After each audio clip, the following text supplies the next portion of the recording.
At last, the Gregory rescue boat has arrived at the Magic Island. Towed in by a Euclidean submarine, Johnson's boat has been left to shift for itself just outside the Pier 5 lock and is now being taken alongside Mrs. Gregory's yacht, noiselessly pulled through the water by the underwater magnets. Jerry and Joan are in the submarine which brought Johnson's boat in and are eagerly awaiting the chance to return to the yacht as soon as the submarine is safely in its underwater lock.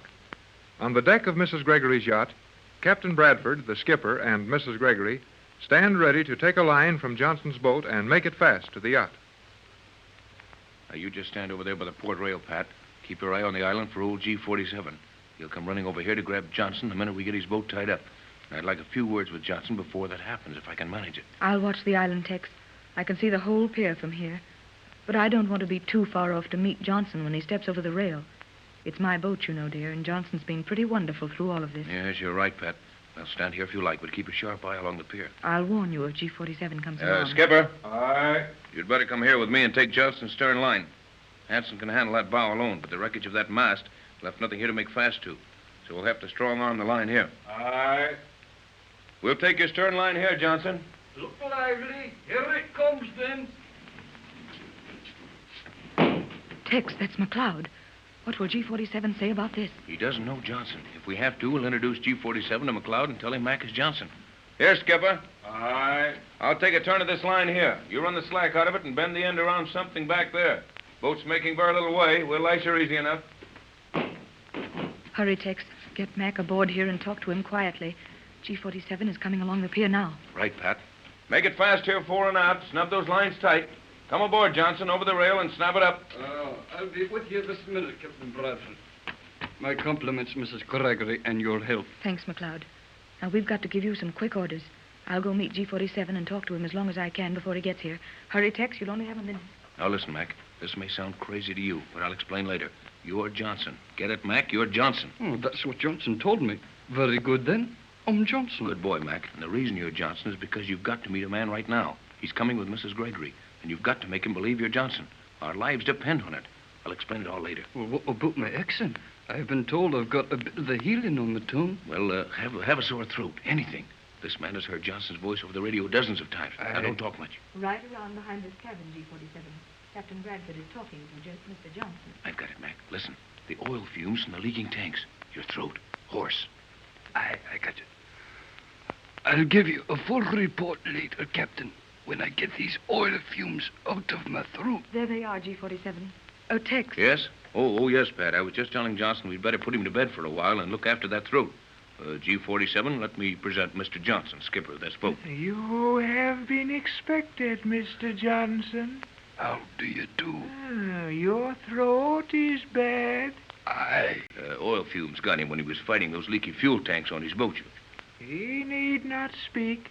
It is action I desire. That message, Mr. Johnson? What message? You know quite well. The message, Mr. Johnson. I don't understand. Oh, come on, Johnson. There's no use trying to bluff G-47.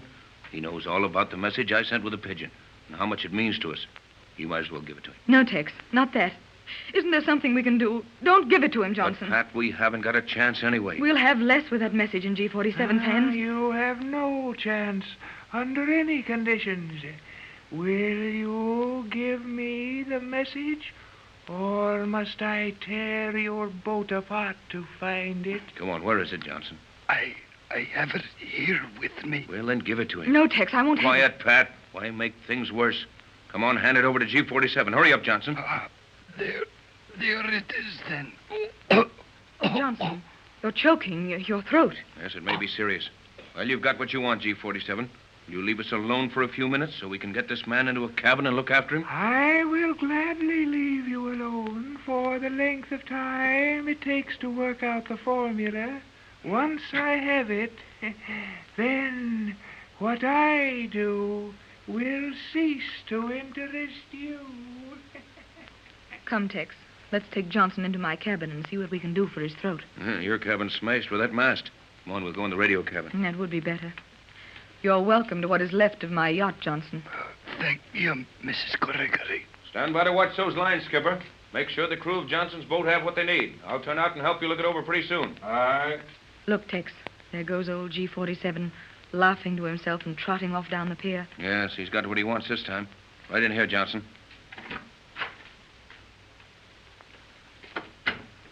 Now, neither one of you say anything till I have a quick look at this cloth covering in the cabin. Sit over there, Mac. Pat, you sit there. Yes. Well, you can keep a strict watch out that port hole along the pier. All right. Well, cloth seems all tight. I'll sit here where I can look out the other port and see the rail of Johnson's boat. Just in case some smart Euclidean takes a notion to do a little listening. Now, Mac, you can talk. Not too loud, but we're fairly safe in here. This place must be as mad as Johnson said it was. What's all the cloth around the cabin? That cloth is made here on this island. Without it, they could look right through the walls and see and hear all we're doing. This is a fine how do you do. But tell me, you've got the pigeon all right? Yes, and the message is safe. Tex memorized it and destroyed it. Yes, and the bird almost got here too soon. The yacht had just come up when he arrived. Come up? Come up from where? We were submerged down inside the island. Submerged? Are you quite well, Mrs. Gregory? I don't blame you, Mac. You didn't know this yacht was a submarine, did you? What's it all about, Captain Bradford? Well, you see, Mac, we were taken into a lock and submerged with the whole island when that fleet of battleships was maneuvering around here. But never mind about us. Tell us how Johnson managed to get away and where his radio signals have been coming from all this time. I'll see who it is. Remember your sore throat. Yeah. Come in, Joan. Where's Jerry? Oh, Mother, dear. Joan. Oh, I am so happy to see you again. And I'm happy to have you, my dear. Where's Jerry? He was not allowed to come at this time. What's the matter, Joan? Kid talk himself into trouble? Oh, I think not, Captain. But G47 took him to the chemical laboratory. There is some important experiment going to be performed. Yes, I'll say there is. Yes, dear. G47 thinks he has Tex's formula this time. Yes. I saw your other boat. And, of course, Mr. Johnson is a prisoner. They got the formula from him. They got what they think is a formula. And they got it from a man they think is Johnson. But it isn't, and he isn't. I do not just understand that, Captain. I don't blame you, dear. Tex certainly mixed it up. Oh, I'm sorry, Mac. Mr. Mcleod, this is my daughter, Joan. How do you do? It's a pleasure, Miss Gregory. And your mother really found you here on this island. Right, Mac. We've got what we came after. The thing now is how to get away. Where is Mr. Johnson? This is Mr. Johnson, dear. But you just said he was Mr. McLeod. That's who he is. But he's also Johnson as far as G47 and these Euclideans must find out. For just as long as we can keep it quiet. I do not understand it at all, Captain. Well, Joan, dear, a great many things have happened to us since you and Jerry went out on that submarine. But the most important of all was the arrival of a pigeon from Johnson's boat. Oh, one of the little pigeons came here then? But how did it find the yacht? You were in the submerged lock then, were you not? Yes, we were, until about a minute before the pigeon got here. And luckily for us, G47 wasn't around when the bird landed. And was there a message on the pigeon, Captain? Yes, Joan, a very important message. How far out was the boat when Johnson got the pigeon off, Mac? About 150 miles, Captain. And he's too far away for these men to harm him now. That he should be. It was a fast little boat he made the transfer to. And they ought to be many miles from here by now. Then Mr. Johnson is not on his boat. Was not on it when the submarine towed it in here. No, dear. Johnson transferred from his boat to another, which was passing. And for the last couple of hours, he's been running for Los Angeles at top speed. Yes, you see, Joan, you and Jerry missed a few things by being in the submarine. When this yacht came out of the submerged lock, we saw the pigeon from Johnson's boat fluttering around trying to land. He got into the coat just as we reached the stern. The message said Johnson had transferred to another boat with a radio and would try to keep sending messages just as if he was on his own boat. Then Johnson was gaining all the time it took to get his boat in here without G47 suspecting that anything was wrong. Exactly, Joan. And to slow things up even more, Johnson pretended his fuel oil tanks were leaking and the boat would have to be slowly towed in here. But the tanks were leaking. We followed the trail of oil with the submarine. There must have been hundreds of gallons of oil on the surface of the water. Aye, lassie. Hundreds of gallons there were. And it fair broke the heart of Angus McLeod to open the valves and let it run away. Oh, But that was very clever of you, Mr. Mcleod. Now, Mac, listen. I think for the looks of the thing, it might be wise for you to go aboard the other boat. Make yourself look busy with the crew, you know, and you, Pat, might go with him. Yes, Tex, I think that's a good idea. And I would really like to see the members of the crew and thank them for their fine efforts in our behalf. Yes, I've got a few questions to ask Joan. She might have something we can work on after being in that submarine. After a few minutes, you come back, Pat. All right. We'll try to lay a new set of plans before G47 discovers that my formula is still safely beyond his reach. Pardon, would we be shoving off then? I hope you can see you're very clear out of all this, Captain. It's too mad a business for me. I'll be right back, Tex. Oh, hello, Jerry. Hello, Mrs. Gregory. I got some news for you. Well, I've got to go over on the other boat with Mr. Johnson now, Jerry. You go on in with Tex and Joan. I'll be back in a few minutes. Okay, Mrs. Gregory. Hello, Johnson. Hey, Tex. Boy, oh, boy, have I got the news. Yeah, we've got some for you, too, kid. See Yeah? that man with Mrs. Gregory? He isn't Johnson. But G47 thinks it is. And Johnson's safely on his way back to Los Angeles on another boat. Is that not wonderful, Jerry? Yeah, swell. Well, you don't seem much surprised, kid. I thought that'd be mighty big news to you. It would be, if I hadn't figured it out already. You what? Yeah. You remember, Joan, that I told you that submarine commander was going to be on our side? Yes, but I think you were mistaken, Jerry. Yeah, but I wasn't. I got a minute to talk to her where nobody could hear us. And she said she had figured out that those last messages of Johnson's weren't coming from his boat at all. You mean that woman commander knew that and kept it secret from G47? Yes, sir. And do you know what that means? It means that she's on our side. And with Johnson safely on his way back to Los Angeles, and that girl helping us on the island, we're a cinch to get away from here. Right, kid. Nothing can stop us. The Magic Island is now divided into two enemy camps. G47 and his powerful group of scientists on one side, and Mrs. Gregory's two boat crews on the other. Johnson's rescue boat is now lashed to the yacht, and the two ride easily in the surface lock between Piers 4 and 5 on the Isle of Euclidia. The scene is the radio cabin of the yacht, the cabin that is protected from the eyes and ears of the Euclideans by the seaweed cloth. Captain Bradford and Mrs. Gregory are explaining to Jerry and Joan some of the things that happened on the yacht while the young people were in the submarine. But, Mother, Jerry is overly enthusiastic about the attitude of the submarine commander. No, I'm not, Mrs. Gregory. That girl was doing a lot of thinking about what Joan and I told her. She's got the idea that maybe these Euclideans aren't so hot after all. Yes, I'm inclined to agree with Jerry about that, Joan. Out of all the people on this island, it's only reasonable to suppose that some of them aren't any too happy. Yes, Tex, I think Jerry is quite possibly right. Though we should be very careful about taking this girl into our confidence. Well, she told me she didn't want to know anything about our plans. I guess she was afraid of what G47 might do to her to make her tell, if he guessed she knew anything. That is reasonable, Jerry. G47 would find some terrible way to make her disclose your plans if he found that she knew them. Well, never mind about that now. Tell us just what happened here on the yacht. You know, old G47's going to come busting over here any minute and ask a lot of questions. And, we'd all better give the same answers. For one thing, we are absolutely sure that G47 doesn't know the pigeon arrived with the message from Johnson. And we've got the pigeon hidden in the canvas locker so he won't notice it's aboard. That is fine, Captain.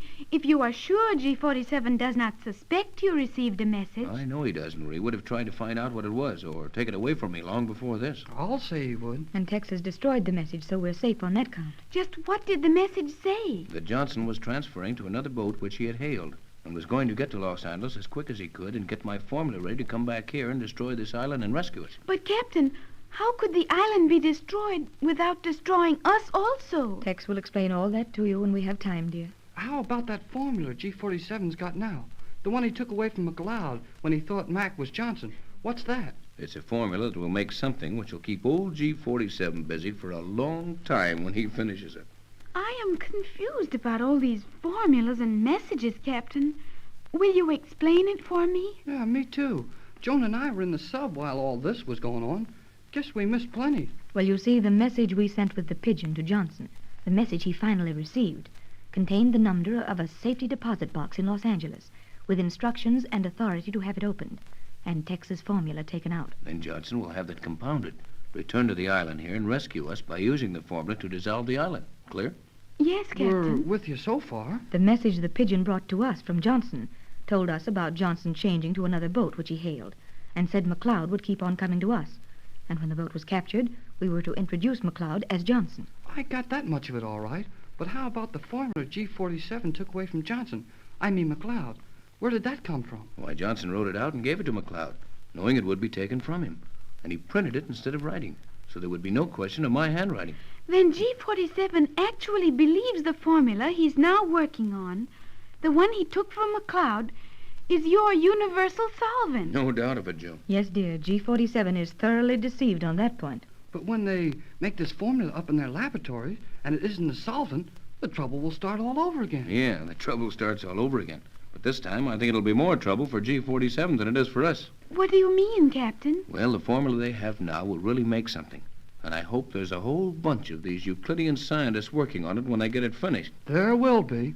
I heard G47 order every scientist on the island into the central laboratory to work on this formula. Then there's a chance of your desperate plan succeeding, isn't there, Tex? The more of these Euclideans there are in that laboratory, the better our chances are.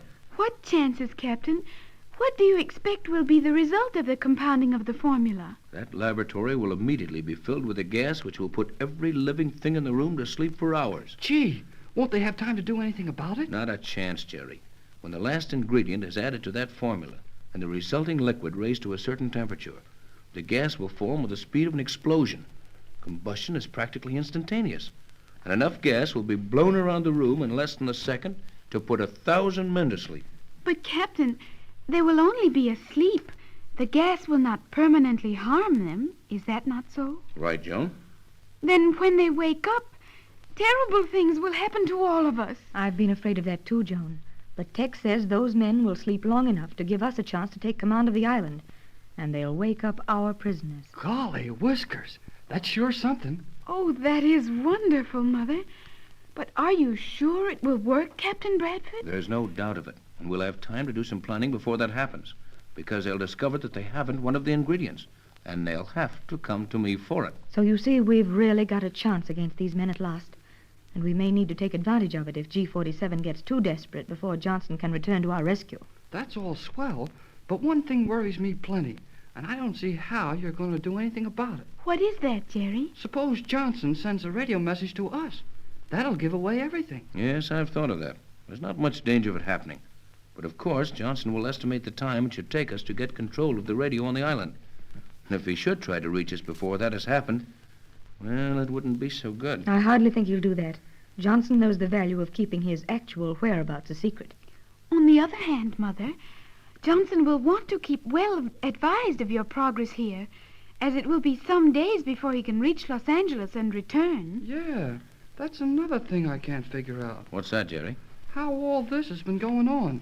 3 radio sets filling the air with messages, and yet we don't hear a word from anybody in the outside world. Well, that has also occurred to me, Captain Tex. It seems strange that no one except Johnson has made any attempt to come to our rescue or contact us. That is something Tex and I will explain to you and Jerry when the time is right, my dear. It's enough for you to know now that every move we have made here, every word that has passed through the air between this island and Johnson, is known in every civilized country in the world. But how can it be kept quiet? I should think the newspapers and the radio news broadcasts would be full of it. Gee, it's the biggest news in the world right now, and I never heard of being able to keep anything like this quiet. Well, someday you'll understand it all, kid. But for the present, it's enough for you to know, as Pat started to tell you, that we happen to have influence enough to keep this quiet until we want the world to act on it. Remember that it would mean certain victory for the Euclideans to attempt to bring in a rescue party now. I can understand that, Captain. You would sacrifice thousands of lives and billions of dollars in any attempt to take this island by force, while by waiting, you may take it through strategy. Right, Joan, dear. You and Jerry are fine, understanding aides, and you've been a great help to us. I think, Mother, Jerry has been more of a help than you know. In what way, dear? Jerry talked so much about your world to the commander of the submarine that she gave us many privileges. And if what Jerry says is true as to her being willing to help us, then we have Jerry to thank for it. Nice work, Jerry. What did you tell her? Oh, I didn't tell her so much. It was just that she kind of took a liking to me. I guess she knew I never saw a fella like me before. And then when she got kind of stuck on me, oh, it was easy to get her on my side. At least, Jerry, you have no doubt about your own ability with the ladies. How old is this woman, submarine commander, Joan? She's very old, and Jerry is foolish in thinking she was attracted to him.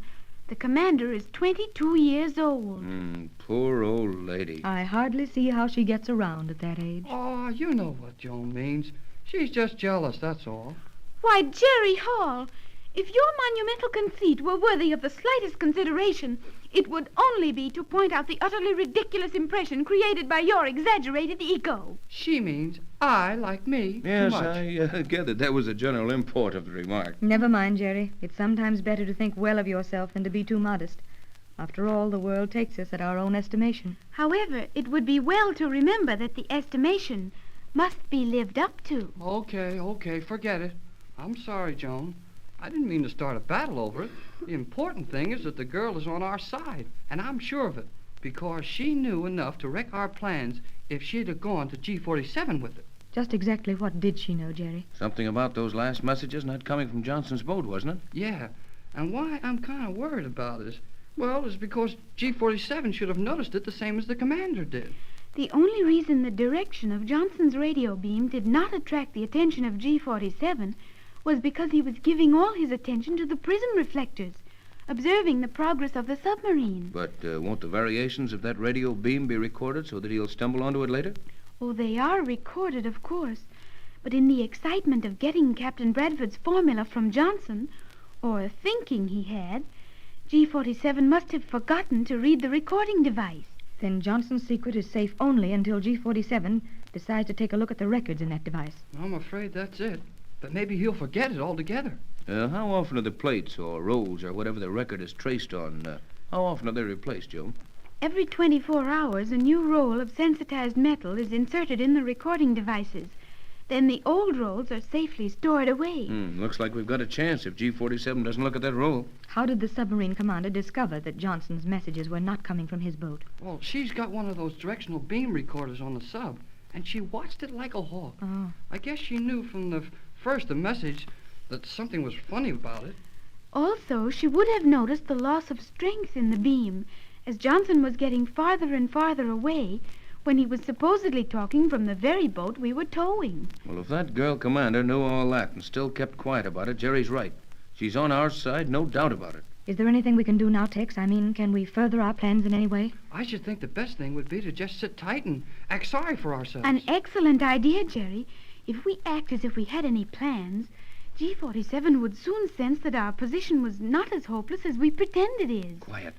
I've got a good view of the pier through this porthole. G47 is coming, and he's in a hurry. I'm afraid that'll mean bad news. Don't give up too easy, Mrs. Gregory. I think we should say nothing more. Right, Joe. Just sit still and look hopeless.